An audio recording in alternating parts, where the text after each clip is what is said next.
Bismillahirrahmanirrahim. Alhamdulillah. Wassalatu wassalamu ala rasulillah. Wa ala alihi wa sahbihi wa mawala.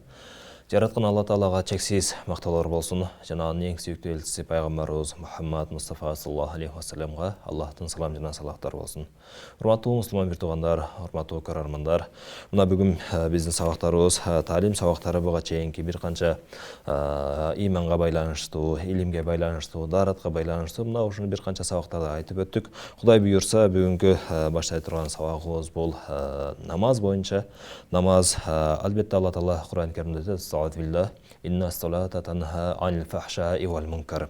Чындыгында намаз пендени, адамды бардык бузук иштерден жана кайтарылган күнөө иштерден тосот дейт. Албетте адам баласынын жашоосунда намаз мусулман болгондон кийин эң негизги милдет, эң негизги биринчи вазифабыз болушу керек. Эгерде адам баласынын жашоосунан намаз чыгып кете турган болсо, анда ал адам баласынын жашоосунун берекеси кетет. Күндөн күнгө эле күндөр саргайып, эч бир өтпөгөндөй болуп, башка болуп, жашоонун кызыгы жок болуп, жашоонун берекеси жок болгондук бул ушул намаздын жоктугунда, урматтуу туугандар. Эгерде биз намазга бекем боло турган болсок, намазды дайыма өз убактысында так аткара турган болсок, иншалла Кудай Таала биздин жашообузга сөзсүз түрдө береке келет. Албетте бул нерсени айтып койгон менен, угуп койгон менен эч кайсы бир пайдасы өтө бир аз болушу мүмкүн, бирок эгерде бул намаздын фазилеттерин, намаз боюнча айтылган хадистерге биз практика түрүндө, амал жүзүндө иншалла ошол нерсени аткара турган болсок, жараткан Аллахым сөзсүз түрдө ошол нерсенин пайдасын бизге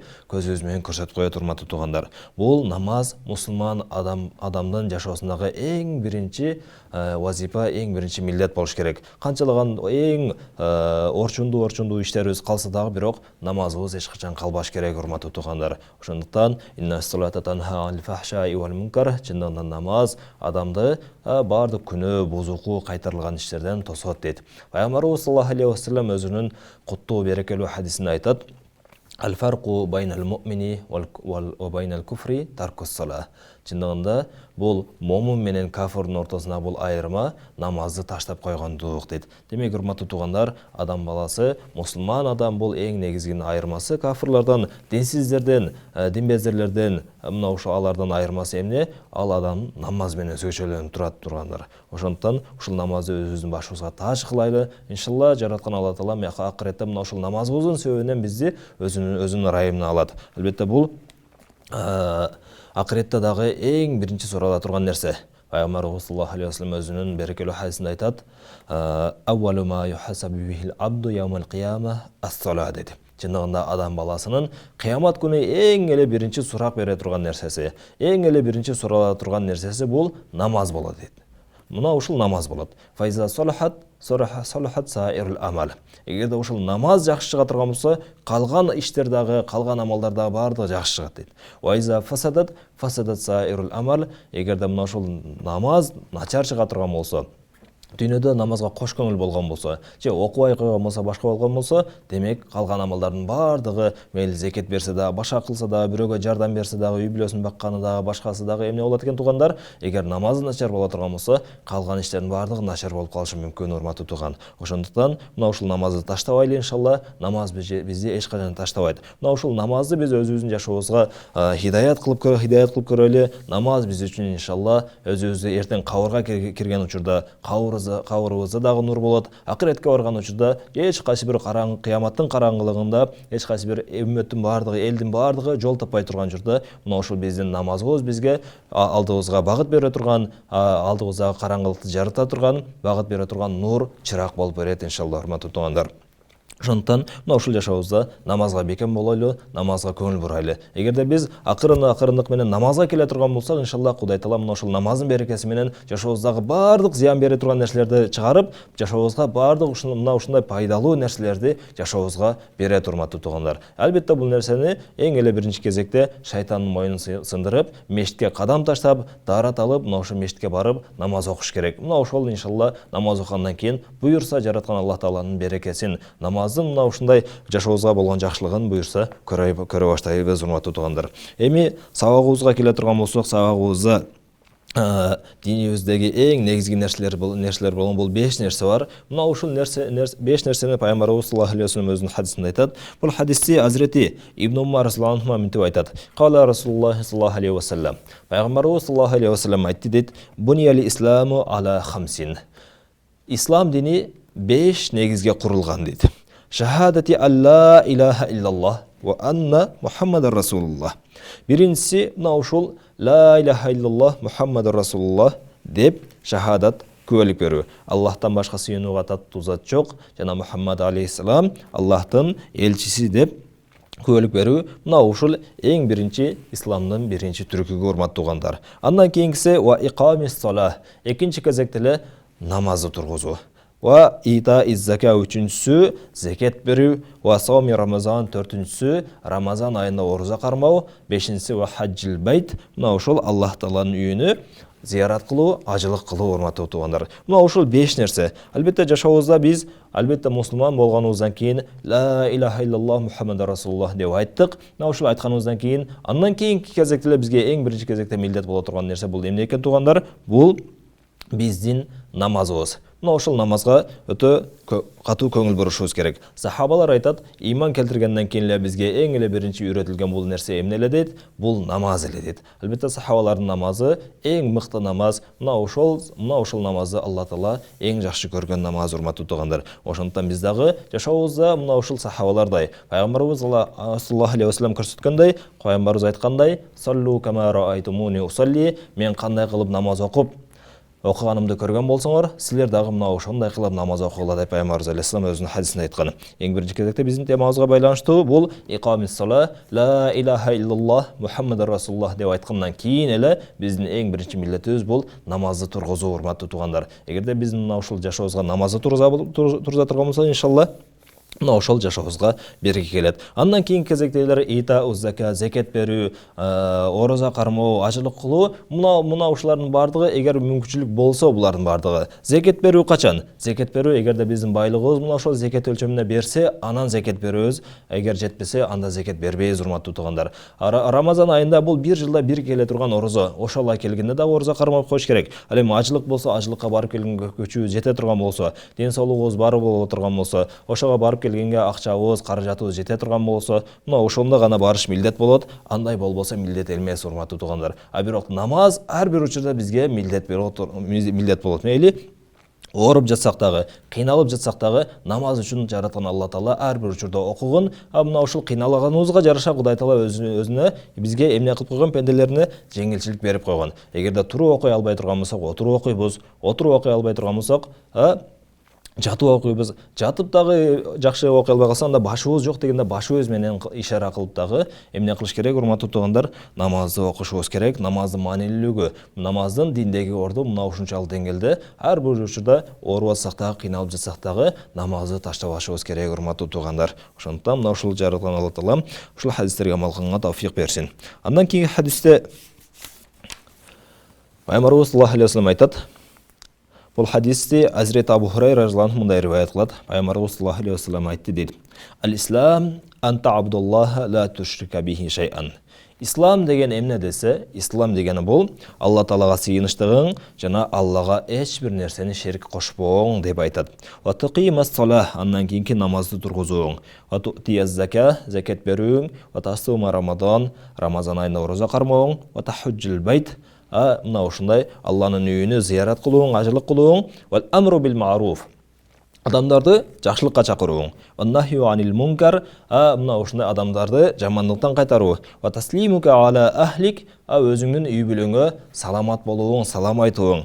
Фаман интакаса шай'ан минхунна, эгерде кимдеки мына ушул нерселерди кемите турган болсо, ушул нерселердин кээ бирөөрүнө амал кылып, кээ бирөөрүнө амал кылбай турган болсо, фахуа сахму минал ислам ядауху, мына ушул исламдан болгон бир үлүшүнү бул адам таштап койду дейт. Оман таракахунна куллахунна, эгерде кайсы бир адам мына ушул айтылган хадисте айтылган нерселердин баардыгын таштап кое турган болсо, баардыгын таштап койсо, бул факат валлал ислама захраху. Чындыгында бул адам ислам динини желкесине таштап койду. Атық эле мусулман ла иляха иллаллах Мухаммад Расулуллах деп айтат, бирок ибадат кылбайт, намазы жок, оразасы жок, байлыгы бар болсо деле закат бербейт, байлыгы бар болсо деле күчү жетип турса деле ажылыкка барбайт, адамдарды жакшылыкка дагы чакырбайт, жамандыктан дагы кайтарбайт, эч нерсе кылбайт, үй бүлөсүнө дагы жакшы мамиле кылбайт. Демек бул адам ушунун баардыгын таштап кое турган болсо, демек бул адам атык эле мусулман болуп, ислам динини артка таштап койду дейт, урматтуу туугандар. Мындайча айтканда, бул дүйнөдө болгону дүйнөнүн кулу. Ошондуктан урматтуу тууган, биз бул дүйнөдө жашап жаткан учурда көзгө көрүнгөн материалдык нерселерди гана биз эсепке албастан, балким руханий нерселер дагы бар. Албетте бул дүйнө биз үчүн убактылуу дүйнө. Кимге канча жазылган? Бирөөгө 60 жыл, бирөөгө 70, бирөөгө 40, 50, 20, бирөө туул эле кайра дүйнөдөн кайтат, урматтуу туугандар. Мына ушул дүйнө ушунчалык гана жазылган. Кимге канча жазылган болсо, качан биздин жей турган тамагыбыз, иче турган суубуз, жута турган абабыз түгөнгөн учурда, урматтуу туугандар, паланчы дүйнөдөн кайтыптыр деген адамдарга кабар барып калат, урматтуу туугандар. Канчалаган адамдардын үстүнө барып жаназа намазын окуйбуз, бирок бир күн келет, биздин дагы үстүбүздөн келип жаназа намаз окуп калат, урматтуу туугандар. Өлүм бул акыйкат, өлүмдү мына ушул дүйнөдөгү канчалаган эң кыйын адамдар болсо дагы, алар бардыгы таана алышат, урматтуу туугандар. Ошондуктан биз бул дүйнөдө убактылуу гана жыргаш үчүн келген эмеспиз, балким биз бул дүйнөгө, урматтуу туугандар, акыретибизди куруш үчүн келгенбиз. Мына ушул акыретти куруш үчүн Пайгамбарыбыз саллаллаху алейхи ва салламдын сүннөттөрү, Аллах табараку ва тааланын бизге болгон буйруктары, мына ушул буйруктардан бирөөсү, урматтуу туугандар, бул намаз. Ошондуктан намазды таштабайлы, иншалла. Мына ошондо биз намаз дагы бизди таштабайт. Пайгамбарыбыз саллаллаху алейхи ва саллам өзүнүн хадисинде айтат: "Жуайла куррату айни фис-сала". Менин көзүмдүн кареги бул намазда болду дейт. Демек, туугандар, бул дүйнөдө кээ бирибиз баарыбыз эле көрүп жүрөбүз. Кээ бир адамдар көзүмдүн кареги деп өзүнүн эң жакшы көргөн баласын айтат, эң жакшы көргөн кызын айтат, эң жакшы көргөн небересин айтат, же болбосо эң жакшы көргөн дагы бир нерсесин айтат, көзүмдүн кареги деп. Бирок Пайгамбарыбыз саллаллаху алейхи ва саллам менин көзүмдүн кареги бул намаз деп айтып атат, урматтуу туугандар. Ошондуктан мына ушул Пайгамбарыбыз алейхиссалам ушул дүйнөгө пайгамбар болуп келип, болбосо Алла Тааладан эмне сураса Кудай Таала берет эле.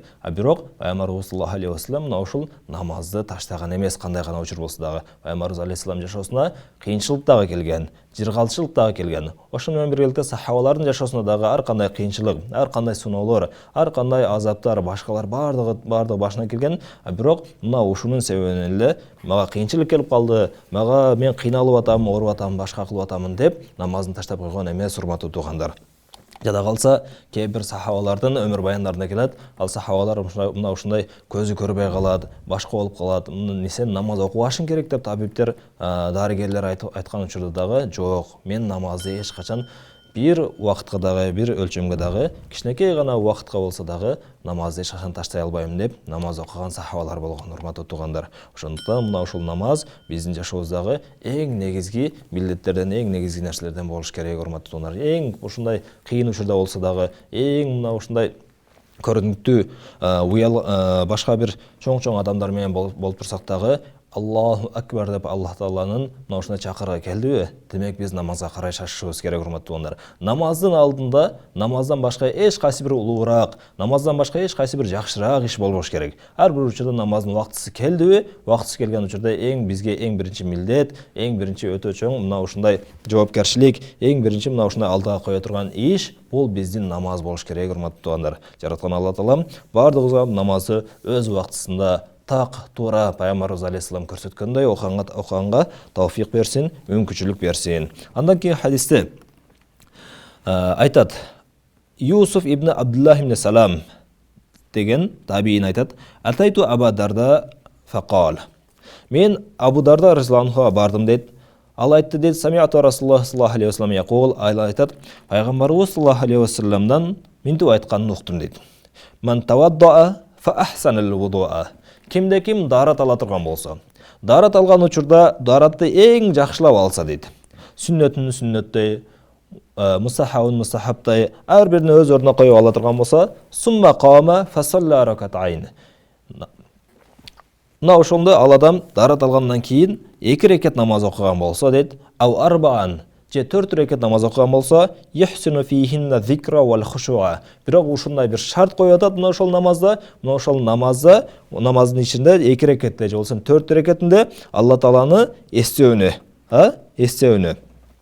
Жана вал хушу ошол учурда хушу хузу менен жакшылык намаз толук түрдө берилгендик менен окуй турган болсо, сумма истагфараллаха, кийин намаз бүткөндөн кийин Алла Тааладан о Алла менин күнөөлөрүмдү кечир деп дуа кыла турган болсо, гуфиралла, мына ушул пенденин, мына ушул инсандын күнөөлөрү кечирилет дейт, урматтуу туугандар. Демек, биз мына ушул аламда жашап атабыз, урматтуу туугандар. Бул алам биз мына ушул биздин акыретке болгон соопторубуз, Кудай сактасын, кээ бир билип билбей кылган күнөөлөрүбүз биздин көзүбүзгө көрүнбөгөн нерсе, урматтуу туугандар. Эгерде биздин соопторубуз көзүбүзгө көрүнгөн учурда, көрүнсө, эгерде күнөөлөрүбүз Кудай сактасын көзүбүзгө көрүнө турган болсо, анда бул дүйнөнүн иштеринин бардыгын таштап коймокпуз, урматтуу туугандар. Бардык дүйнөнүн ишин таштап, акыретибиздин гана гамын жеп калмакпыз, урматтуу туугандар. Ошондуктан мына ушул сыноо дүйнөдө биз мына ушул нерсе кылдык, көрбөскө иман келтирдик, урматтуу туугандар. Бейишти көргөн жокпуз, бирок иман келтирдик. Алла Тааланы көргөн жокпуз, бирок иман келтирдик. Пайгамбарды дагы көргөн жокпуз, ага дагы иман келтирдик.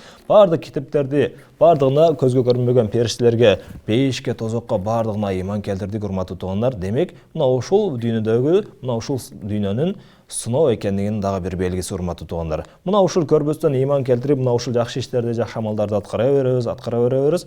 Буюрса, иншалла акыретте мына ушул нерсенин соогуна Кудай Тааладан алабыз, урматтуу туугандар. Ошондуктан мына ушул нерсени, мына ушундай сооптор берилет экен, кээ бир мына хадистерде келет, мынча намаз окуй турган болсо бардык күнөөлөрү кечирилет экен, мындай кылып намаз окуй турган болсо, тигиндей өтө чоң болсо да, Ухуд тоосундай болсо да күнөөлөрү кечирилет экен деген ар кандай фазилеттер, хадистер бар, урматтуу туугандар. Мына ушулардын бардыгында бул чындык, бул акыйкат. Акыретке барганда жараткан Алла Тааланын алдынан сөзсүз түрдө ушул нерсенин соогун алам деп, ошол ниетте иншалла амал кылайлы. Жараткан Алла Таалам иншалла дүйнөдө дагы эч качан кур кылбайт, акыретте дагы эч качан банкротко учуратпайт, урматтуу туугандар. Ошондуктан мына ушул акыретибизге амал кылып жаткан учурда дүйнөдөн эч бирөөдөн сооптагы, бир ыраазычылыктагы, башка дагы эч кайсы бир нерсенин рахматтагы күтпөстөн жакшылык иштерди, жакшы амалдарды аткара беришибиз керек. Мына ушундай жакшы адамдар айтат экен: ла нуриду минкум жазаан вала шукура. Силерден биз жакшылык кылып атабыз. Жакшылык кылып жаткан учурда эмне кылабыз? Силерден биз рахмат дагы, башка дагы эч кайсы бир нерсе күтпөйбүз. Балким инна нахаф мин раббина яман абусан камтарира. Болгону эмне? Акыретке барганда Раббибизден коркобуз. Мына ушул Раббибизден үмүт кылабыз деп, мына ушундай жакшылык иштерди кылган адамдарды Кудай Таала эмне кылат? Өзүнүн Куран Каримде мына ушундай баяндайт, урматтуу туугандар. Демек, мусулмандын дагы бир сифаты, мусулман адам эмне кылыш керек? Кылган жакшылык иштеринде эч кайсы бир пендеден, башка бирөөдөн, макулуктан рахмат, шүгүр да башка бир жаза, жакшы бир сыйлык, эч нерсе үмүт кылбаш керек. Албетте бардык үмүт, бардык сыйлык бул акыретте берилет, урматтуу туугандар. Андан кийинки эле намазга эң эле биринчи чакырыла турган амал, намазга чакыра турган бул белги, бул азан болуп эсептелет, тургандар. Азан бул шариятыбызда эң ролу өтө бийик турат. Мына ушул нерсеге да көңүл бура турган болсок, иншалла. Азирети Бара ибн Азиб разияллаху айтат, Пайгамбарыбыз саллаллаху алейхи ва саллям айтты дейт: Ал-муаззину юхфару лаху мадда саутихи. Азан айткан адам, намаз үчүн азан айткан адам дейт, анын үнү кайсыл жерге чейин жеткен болсо, мына ошол жерге чейин анын күнөөлөрүнүн бардыгы кечирилет дейт. Ва исаддикуху ман самиаху мин ратбин ва ябисин. Мына ошол азан айткан учурда жаратылышта бардык нымдуу, жандуу, жансыз бардык нерселердин бардыгы ал адамды тастыктайт дейт. Валаху мислу ажри ман саллама. Мына ошол азан айткан адамга дейт, аны менен ким чогуу намаз окуган болсо, мына ошончо намаз окуган намаздын бардыгынын сообу мына ошол адамга азан айткан адамга дагы сооптору жазыла берет дейт, урматтуу туугандар. Демек, мешіттеги азанчы, мешіттеги мутавалли бул биздин көзүбүзгө жөнөкөй эле көрүнгөн адам менен бирок шариятыбызда орду бар, орду бийик адам, урматтуу туугандар. Ошондуктан муазиндерибизди, азанчыларыбызды, намазга чакыруучу инсандарыбызды аларды сыйлашыбыз керек, урматташыбыз керек, урматтуу туугандар. Аларды жөнөкөй эле сен азанчысың, сен сопусуң, сен мутаваллисиң болгону деп эле аны кемсинткен, башка кылган болбойт, урматтуу туугандар. Ал адам бизди эмне кылып атат, урматтуу тууган? Бизди мына ошол Алла Тааланын өкүмүнө, Алла Тааланын буйругуна чакырып, Алланын өкүмүн аткаргын, Алланын буйругун аткаргын деп, мына ошол бизге эскертүү берип турган инсан, мына ошол азанчы инсандар, урматтуу туугандар. Дагы бир хадис айтат. Пайгамбарыбыз саллаллаху алейхи ва саллям айтты. Хадисте Азирет Анас ибн Малик разияллаху анху риwayat кылат. Ла аксамту ла барарту дейт. эгерде мен касам иче турган болсом, касамымды сөзсүз түрдө аткарамын дейді. Инна хабба ибадиллахи илаллахи ла руати шамс вал камар, яни ал муазинун. Чындыгында Алла Таалага эң сүйүктүү пенделеринин Алла Таалага эң сүйүктүүсү, яни ал муазинун, булар азанчылар дейді. Азанчылар Аллахтын пенделеринин арасынан Алла Таалага эң эле сүйкүмдүүлөрү дейді. Ва иннахум ла ю'рафуна яумал киямати битули анақихим. Азанчылар кандай акыретте кандай билинет десе, акыретте азанчылар алар өздөрүнүн мойындары uzun болгону менен, uzun болуусу менен акыретте алар азанчы экендиги билинип турат дейт. Бул дегени, урматтуу туугандар, акыретке барганда уламалар бул эки түрдүү ойду айтышат. Мойну, азанчынын мойну кандай узун десе, азанчынын мойну бул хадис ачык келгенде эле чындап эле азанчынын мойну узун болот дешет. Экинчи түрдүү ой пикир болсо, бул албетте бардык адам баласы кыямат күнү бардыгы башын жерге салып турат дейт. Башын жерге салып, мен ушунча күнөөлөрүм бар, мен ушунча кылыктарды кылганымды билбей күнөө кылдым, ката кылдым, ар кандай иштерди кылдым деп өзүнүн башын жерге салып турат. Кандай эле дүйнөдө дагы кайсы бир адам эгер күнөөкөр боло турган болсо, башка боло турган болсо, эгер бир андан кемчилик кеткен болсо, башын жерге салып өзүнүн күнөөсүн мойнуна алып турат. А бирок кайсы бир адам күнөөсү жок боло турган болсо, бардык эч нерсеге тиешеси жок боло турган болсо, ал мойнун көтөрүп, башын тик көтөрүп турат, урматтуу туугандар. Акыретке барганда дагы азанчылар дагы, азанчы инсан дагы мына ушул акыретке барганда анын иншалла ошо күнөөсү жок болгон себептен башын тике көтөрүп, мына ушундай абалда турат деп биздин алымдарыбыз айтышкан. Ошондуктан мына ушул азанчыларды дагы биз эмне кылыш керек, туугандар, урматтап, сыйлашыбыз керек. Андан кийинки дагы бир хадисте, ал хадисте ушул Анас ибн Малик разыяллаху анху риваят кылат, Пайгамбарыбыз саллаллаху алейхи вассалам айтты дейт. Мына ушул азандын фазилети, намазга чакырган инсандардын фазилети дагы мына ушундай көп. Иза узина фи кариятин, Пайгамбарыбыз алейхиссалам айтат, качан кайсыл бир айылда азан айтыла турган болсо, кайсыл бир айылда азан айтылып эле тура турган болсо, амманахаллаху азза ва жалла мин азабихи заликал яум. Мына ошол күндүн азабынан Алла Таала мына ошол айылды сактап коет дейт. Айылда бир эле азан айтыла турган болсо, азан айтылса эле, Алла Таала мына ошол күндүн азабынан, мына ошол күндө Алла Таала азабынан ошол айылды сактап коет. Демек, биздин жашаган жерибизден башкабыздын бардык азаптардан мына ушул тынч болуп турушунун дагы бир себеби туугандар, мына ушул азанчылар. Азан чакырылган жерге азап түшпөйт деген мына ушундай урматтуу туугандар. Ошондуктан мына ушул нерселерди эске алайлы. Азан айткан учурда анан дагы бир канча адептер бар. Мына ушул адептер боюнча дагы иншалла айтып кете турган болсок. Пайгамбарыбыз саллаллаху алейхи вассалам айтты дейт. Иза сами'тумул муаззина факулу мисла ма якул. Качан силер муаззинди уга турган болсоңор, албетте бардыгыбыз эле азанчы болгонго жарабайбыз, урматтуу туугандар. Азанчылар, алардын үндөрү өтө жакшы, өтө сонун. Бардыгыбыз эле Кур'ан окуганды билген менен, бирок Кур'анды жакшылап кубулжутуп окуган кардылар алар өтө башка болот. Ошону менен биргеликте азан дагы айткан инсандар дагы, алар дагы Кудай Таалам аларга өзгөчө бир мына ушундай талант берип койгон. Алар мына ушундай азанды элге уккулуктуу, жеткиликтүү кылып айтканга Кудай Таалам ошого шык берген. Мына ушундай өзгөчө адамдар. Эми бардыгыбыз эле азан айта албайбыз. Эми азан айтканда бардыгыбыз эле арзуу кылабыз, үмүт кылабыз туугандар. Мына ушундай адамдарга Пайгамбарыбыз алейхиссалам айтат, качан силер азанчыны укканыңарда дейт, ал эмне деп айтса, мына ушундай кылып кайталагыла. Ашхаду ан ла илаха иллаллах деген учурда силер дагы ашхаду ан ла илаха иллаллах ва ашхаду анна Мухаммадар расулуллах деген учурда силер дагы ашхаду анна Мухаммадар расулуллах деп анын артынан кайталагыла дейт. Сумма саллу алейя. Кайталап бүткөнүңөрдөн кийин мага салават айткыла дейт Пайгамбарыбыз алейхиссалам. Саллаллаху алейхи вассалам деп. Фа иннаху ман салла алейя салатан, кимде ким мага бир салават айта турган болсо, саллаллаху алейхи биха ашаран. Мына ошол бир салаватынын себебинен Кудай Таалам ал пендеге 10 салават жиберет дейт. Сумма саллаллаху лиял василата. Кийин мага ошол васила деген орунду сурагыла дейт. Васила деген ушундай урматтуу туугандар бир орун бар бейиште. Кудай Пайгамбарыбыз саллаллаху алейхи вассалам өзгөчө орун, мына ошол орунда мен болсом экен деп Пайгамбарыбыз саллаллаху алейхи вассалам үмүт кылган, урматтуу туугандар. Ошондон ошол орунду Пайгамбарыбыз алейхиссаламга сурайлы. Фа иннаха манзилатун фил жаннати ла тамбагил илля ли абдин мин абадиллах. Ва арджу ан акуна ана хуа. Васила деген ушундай бейиштеги бир орун дейт. Ошол орунда мен болуштукту үмүт кыламын дейт.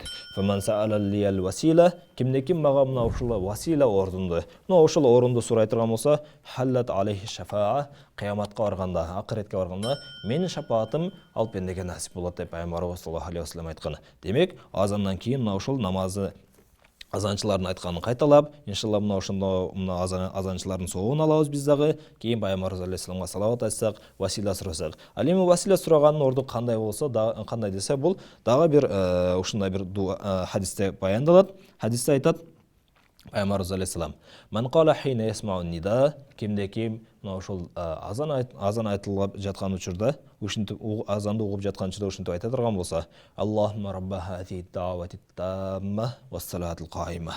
Аллахым, мына ошол толук дааваттын Раббиси, вассалатил каима, жана турган намаздын Раббиси, ати Мухаммадан васила вал фадила, сен Мухаммад алейхиссаламга ушул василаны жана фазиланы бергин. Ва баъатху мақаман Мухаммадан аллази ваатта, жана пайгамбарыбыз алейхиссаламды өзүң уада кылган орунга жибергин деп айта турган болсо, халлат лаху шафаати яумал кияма, ал пендеге дагы менин шафаатым насип болот деп пайгамбарыбыз саллаллаху алейхи вассалам өзүнүн хадисинде айтып атат. Демек, урматтуу туугандар, албетте азан айтылып жаткан учурда дуа кыла турган болсок, жакшы ой тилек кыла турган болсок, Кудай Таала мына ошол дуабызды, жакшы ниет, ой тилек, максаттарыбызды сөзсүз түрдө кабыл кылат. Мына ошол азандан кийин баардыгыбыз эле мына ушундай колубузду көтөрүп дуа кылабыз, урматтуу туугандар. Бирок эң мына ушундай сүннөт жолу, колубузду көтөрбөсөк дагы, башка кылбасак дагы, мына ушул дуаны жаттап койгонубуз, мына ушул дуаны тилибизде айтсак, иншалла, мына ошондо сүннөттү аткарган болуп эсептелебиз.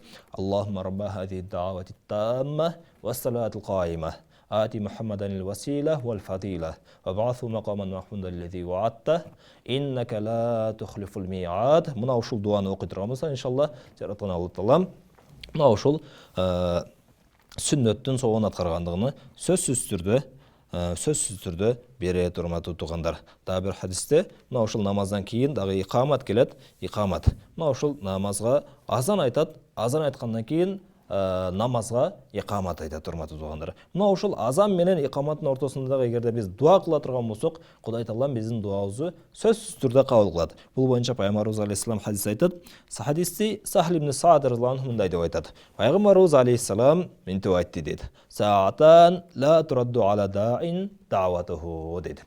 Эки түрдүү вакыт бар дейт. Эки вакыт бар. Ошол учурда дуа кылуучу адам дуа кыла турган болсо, анын дуасы эч качан кайтарылбайт дейт. Бул биринчиси хина туқамус сала, биринчиси намазга икамат айтылып жаткан учурда мына ошол адамдын дуасы кайтарылбайт дейт, урматтуу туугандар. Экинчиси офиссаффи фи сабилилlah, Алла жолунда турган сапта, өзүмдүн элимди, жеримди баардык душмандардан коргоюн деп сапта турган адам, эгерде мына ошол адам дуа кыла турган болсо, жаратылган Алла Таала мына ошол пенденин дуасыны сөзсүз түрдө кабыл кылат дейт. Ошондон урматтуу туугандар, бизге эң мына ушундай кээ бир ганимет биле турган, ошол нерсени кадыр бартай турган ушундай бир кээ бир вакыттар бар. Мына ошол вакыттардын бирөөсү туугандар азан менен икаматтын ортосундагы вакыт, урматтуу туугандар. Бул боюнча дагы пайгамбарыбыз алейхиссалам хадисте айтат: "Ад-дуа байнал азан вал икама ла юрад". Азан менен икаматтын ортосундагы дуа бул эч качан кайтарылбайт дейт, урматтуу туугандар. Эч качан кайтарылбайт. Ошондон мына ушул нерсени эске алалы. Эми азан менен икаматтын ортосунда эмнени сураш керек? Албетте жашоодо ар бир адам өзүнүн оюна жараша, түшүнүгүнө жараша дүйнөдө өзүнүн муктаждыктарын сурайт, урматтуу туугандар. Бирок биздин жашообузга эң эле керектүү бул нерсе эмне десе, пайгамбарыбыз саллаллаху алейхи вассаламдан сурады. Сахабалар айтат, Тирмизинин риваятында келет: "Фамаза накулу я Расулуллах". Сахабалар айтышты, биз айттык дейт: "О Алланын элчиси, азан менен икаматтын ортосунда дуа кайтарылбайт экен, сөзсүз түрдө кабыл болот экен. Эми биз ошол учурда эмнени сурайлы? Эмнени сурасак бизге ошол нерсе пайдалуураак болот" деген учурда пайгамбарыбыз алейхиссалам айтты дейт: "Кала саллаллаху алафията фид дунья вал ахира". Силер афиятты сурагыла. Афият сураганда дагы Алла мени дүйнөдө дагы, акыретте дагы саламатта кылгын, тынчтыкта кылгын деп афият сурагыла деп мына ошол нерсени пайгамбарыбыз алейхиссалам айтты дейт. Урматтуу туугандар, афият дегени адам баласынын ар жактан тынч болгону.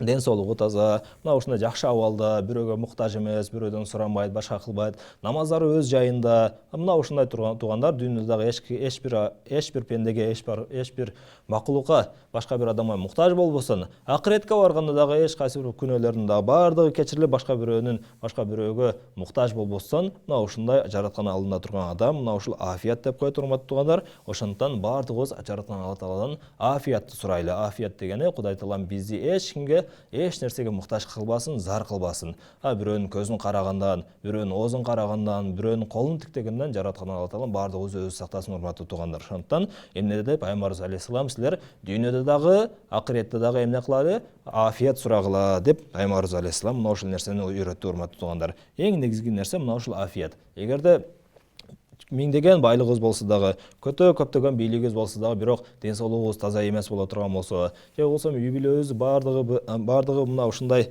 бузулган болсо, башка болсо, Кудай сактасын, биздин дүйнөбүздүн дагы, биздин бийлигибиздин дагы, башкабыздын дагы эч кайсы бир нерсенин пайда жетпей калат. Ден соолугубуз болбой кала турган болсо, биздин байлыгыбыз менен дагы эмне болуп калат, урматтуу туугандар?